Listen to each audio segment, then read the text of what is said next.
Hello, Cleveland. Hello, Ohio. Hello, world. Welcome to another episode of Legends Table on the Rock Entertainment Sports Network. So far, Michael Campanella Russell and Rafa have survived the trade deadline. I don't think Rock Entertainment Sports Network have a trade deadline or want to meet. So welcome to another episode. I'm joined by Campy Russell, our Director of Alumni Relations. And today we have a show prepared for you because we continue to bring you the legends. Yes. And Campy, in charge of our Alumni Relations, we have El Profesor. What do they call him? They master. call him the professor. The professor, a Cavalier player, ex-Cavalier who, actually we were his first team, played with many teams, but led the league in assists, was a guy that was old school back in the day. Yeah. And believe it or not, I can't wait to ask him, he never made an all-star, Campy. I'm not surprised by that, because, when you look at Andre Miller, I don't think you called his name out yet, but Andre Miller, Andre is a guy that has been impactful his entire career. Whether he was with the Cleveland Cavaliers or whether he was with any team that he's been on, those teams have been really good basketball teams. So I'm really happy to have this opportunity to talk to Andre, doing our show, because I'm sure that young man has a lot of information to pass on, particularly about one piece, and that is longevity. Andre Miller is joining us when we come back right here on Legends Table on the Rock Entertainment Sports Network.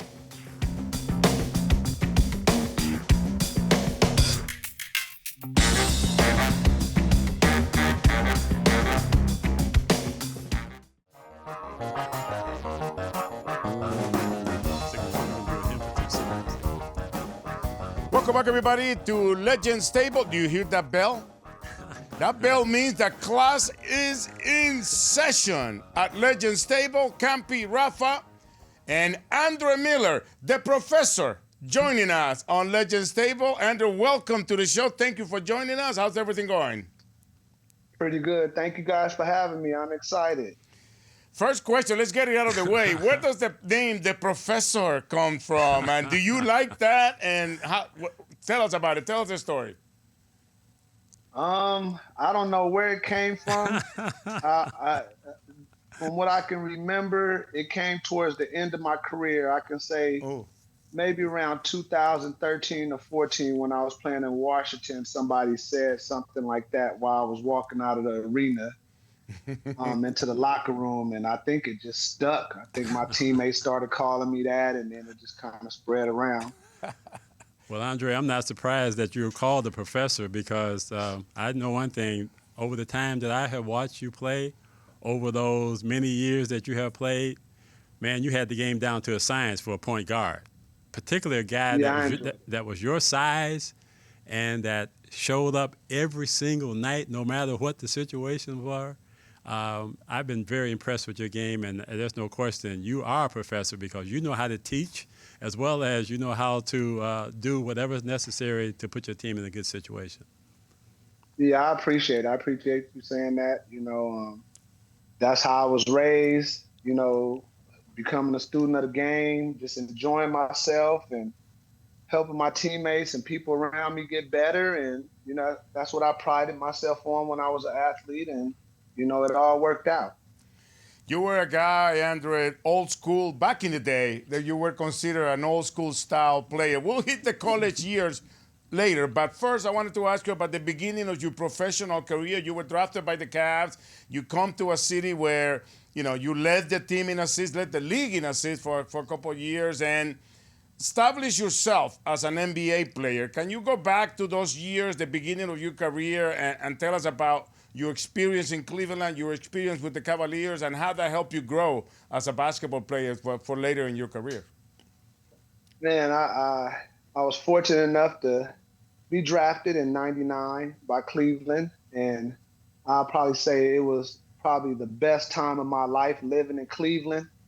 I have family and friends there, and just a great community to be a part of. And, I went there, and this was all about getting better, and was lucky enough and blessed enough to be in the locker room with some good veterans. And, I just went out there and played ball. And, after my third season, through consultation and talking to agents and stuff around the league, they had to move on from me to draft King James. So if I would have kept my mouth closed, I would have got an opportunity to play with LeBron James, but I didn't. I asked for a trade in 2002, and I was traded to the Clippers. And then that following year, the Cavs drafted LeBron James. So but I still have friends in Cleveland.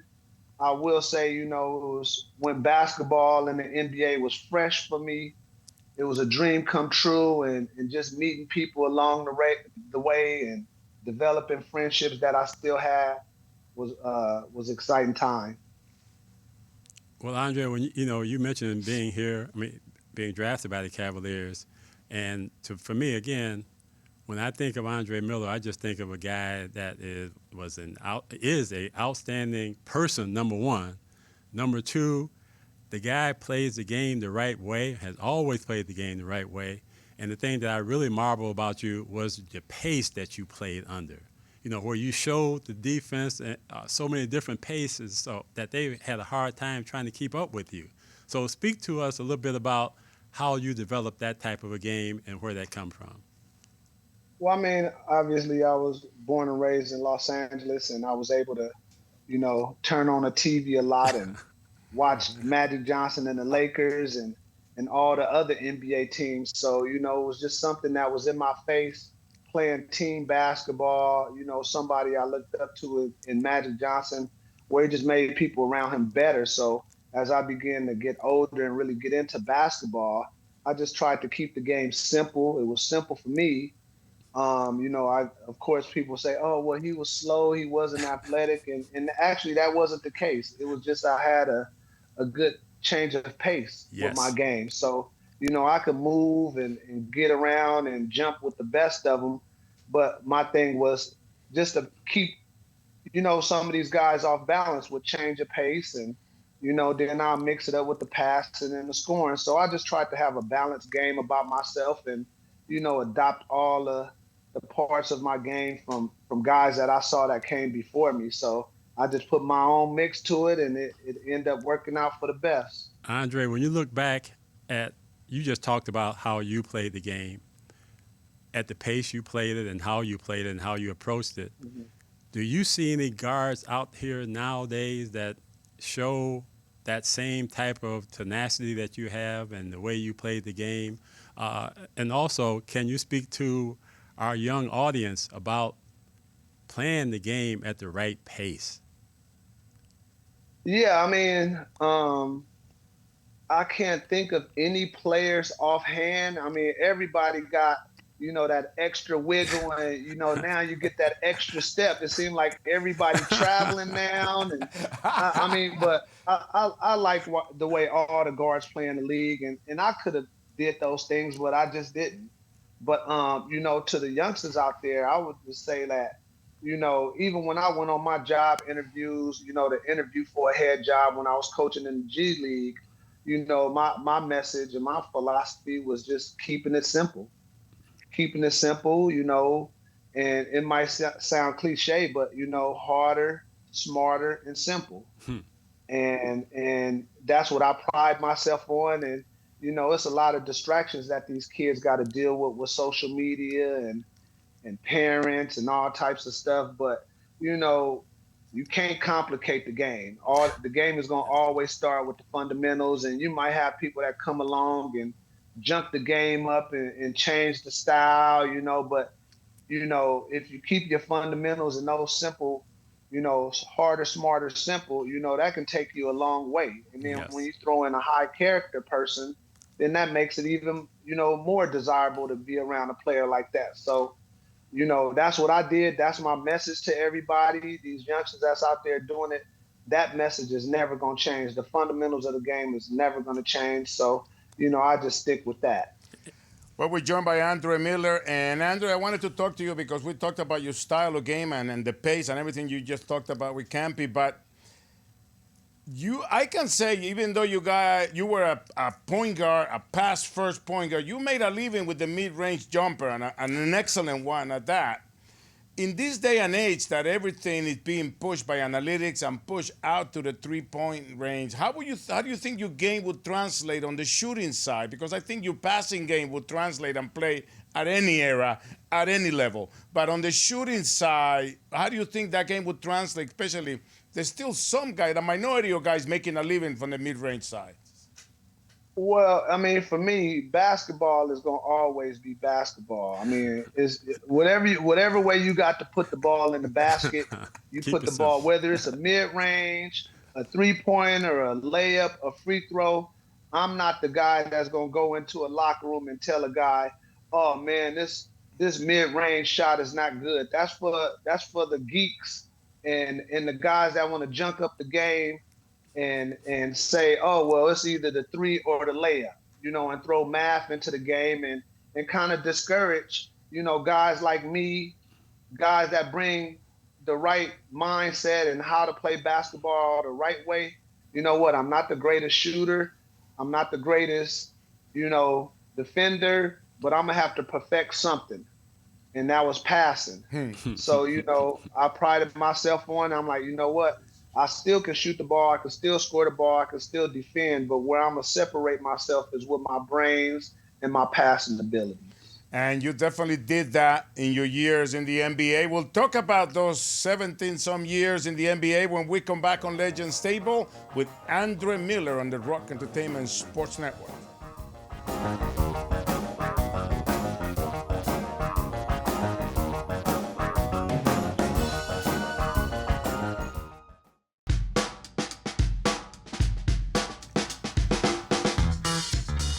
Continuing with Legends Table, we are joined by the professor, yes. Mr. Andre Miller, who I have so many questions for you, but we'll start with the fun part, Andre, because every time we have a guest like you, that is a veteran NBA player, there's always stories that go around, and I'd like to corroborate and make sure that those stories are correct, because sometimes you can't believe Wikipedia and stuff like that. Tell us the story, and is it true that when you spoke about veterans, Shawn Kemp was one of the veterans that you played with, and a story about a bucket of chicken and some rookie duties that you have with Shawn Kemp. Is that true? Can you tell us the story behind the bucket of chicken? The bucket of chicken. If y'all don't know, I mean, I'm kind of like a storyteller. Yeah. So I tend to put a little extra on something for laughs. Everybody knows that, but. That's a true story, and of course, coming in as a rookie, it was veterans in the locker room, and I never thought I'd be sitting in the locker room with Clarence Weatherspoon, Mark Bryant, and Shawn Kemp, and this is a guy that I'm watching jump all over the TV screen when he was with the Seattle Supersonics. So, yes. Coming in as a rookie, it was like like nobody ever even called us by our names. It was just like, hey, Rook. Go do this, go do that. Hey, Rook. So I found myself at times, making runs for Shawn Kemp. Yo, Rook, go give me a bucket of KFC. We got to have them Krispy Kreme donuts. It was just something that, a lot of people don't like the rookie hazing, but it's a part of what comes with being in the NBA. Mm-hmm. So it wasn't that I didn't like it. I'm playing with Shawn Kemp, one of the best, power forwards ever to play in the game. So yeah, I got a bucket of chicken at times, got some Krispy Kremes, and I kept my mouth closed, and I earned my respect on the court from him and my teammates with my work ethic. And after a while, he just left me alone. So I mean, but yeah, that's a true story. Yeah. I guess at what point did you tell him, if you don't leave me alone, I'm going to stop passing the ball to you? Well, I mean, you didn't have a choice but to passing the ball because he wasn't going to move. So, like you get it, whoever's the best player on the team, you give them the ball and you just be ready to shoot when they decide they want to pass the ball back. But, one of the all-time greats, it was a pleasure and, a dream come true to, share the same locker room with some of those guys in Cleveland. Andrew, you play college basketball in a time where everybody went to school for 4 years at least, and probably played in the same school for the most part. And you played against a guy that I never had the honor and the privilege to meet him personally, but I got to see his work in Rick Majerus, your coach at Utah.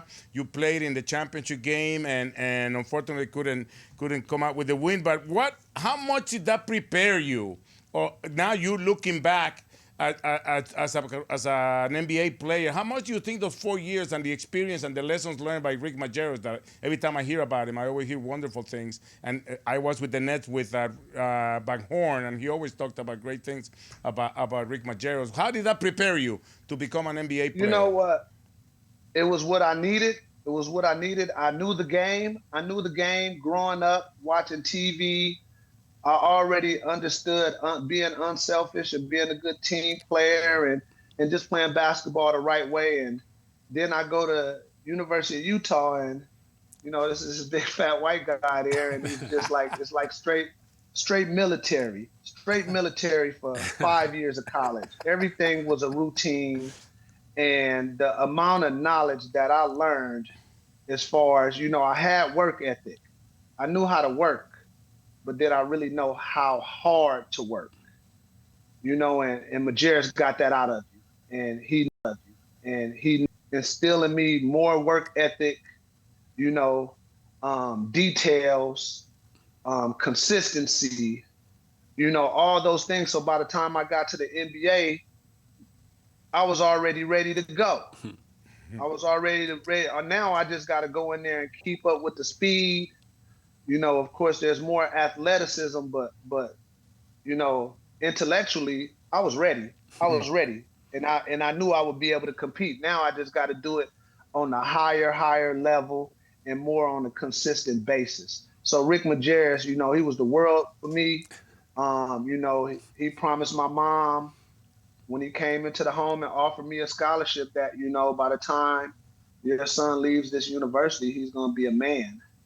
And he lived up to that. He kept his word. I kept my word. And, it was definitely a grind. So I really appreciate him. And, he did a lot for me along with my teammates. Just very quickly, Andre, I had a story pretty much similar to what you just spoke about when I first came with the Cavaliers under Coach Bill Fitch. Mm-hmm. He and I had pretty much that same kind of hit relationship. A relationship that after you sit back and thought about all the things that he was talking to you about, you kind of came to grips with it, and I know I came to grips with it. I'm sure you came to grips with it as well. So for me, sometimes you have to go through those type of journeys to really put you on track as to where you need to be going. So when I think back on Bill Fitch, I always say to him and think about him and by saying just, hey, Coach, you did the right things for Campy Russell.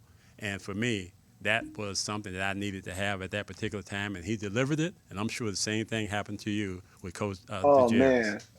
Yeah, it's definitely mutual. Well, Andre, we thank you so much for joining us here on the Legends Table. And I have to say one thing. You might not have been elected to an all-star game, but you are an all-time NBA player. And then you can take that to the bank. And I'm sure I don't need to tell you, but for the fans here in Cleveland and any basketball fan, they know what it meant to be a point guard by watching you play. Thank you. Thank you very much. Thank you guys for having me. And you're welcome to come join us at Legends Table Live or Legends Corner in the atrium here at Rocket Arena, okay? I'll be ready to go once the playoffs come, so just let me know and I'll fly out. Hey, it may be before then. Yeah, why not? No, I don't want to come out there when it's cold. Wintertime, huh? I don't want to come out there when it's cold. Hey, he's still calling June. For having me. He's still calling June, by the way. I don't know if you forgot. Thank you, Andre Miller. Thank you, Andre. Appreciate you, man. We'll take a break. We'll come back with the down the stretch they come on Legends Table on the Rock Entertainment Sports Network.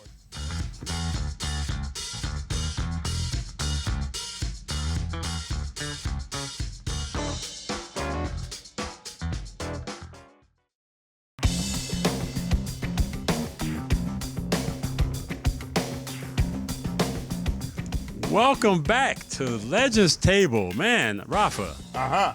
it's been a great day for us. Happy that's how jobs are lost, you grew up in This has been a great day, to sit and talk to Andre Miller for a little bit. I mean, he brought forward a lot of different information. Mm-hmm. But I think the biggest thing for this day is about Rafa. Today is Rafa's birthday, and we have to celebrate that in a big way.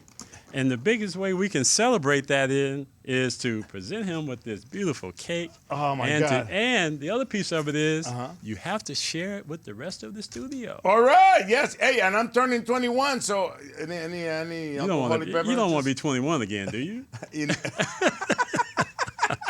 Not really. Right. Not really, but hey, Andre Miller, thank you so much for joining us. Yes. Thank you, everybody, for my birthday cake.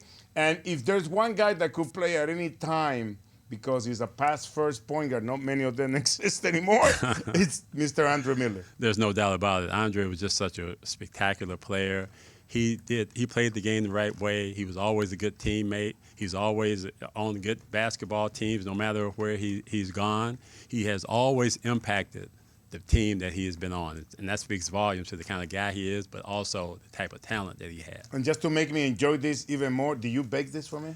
No, I did not. Ah, damn. See you next week, everybody, on Legends Table, right here on the Rock Entertainment Sports Network. Adios. Happy birthday.